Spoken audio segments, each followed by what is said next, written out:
найзуудаа. Би Аргаатай байна. Цэцэрлэг найзынх руугаа тоглохоор явж байна. Оо, цэцэрлэг найз минь өвдсөн байна шүү дээ. Бүгдээрээ түнд туслах уу хүүхдүүдээ? Туслахын тулд яах ёстой вэ хүүхдүүдээ? Бодоорой.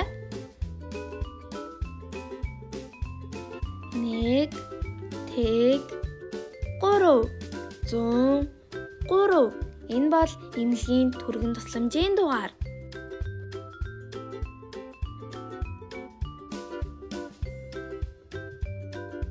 Хэрвээ чи өвдвөл эсвэл хэн нэгэн өвдсөн үед 103 дугаарт залгаж эмчтэй холбогдоод эмнэлгийн яаралтай тусламж хүсээрэй. Баяртай хүүхдүүдээ. Дараагийн хичээлээр дахин уулзтлаа. Баяртай.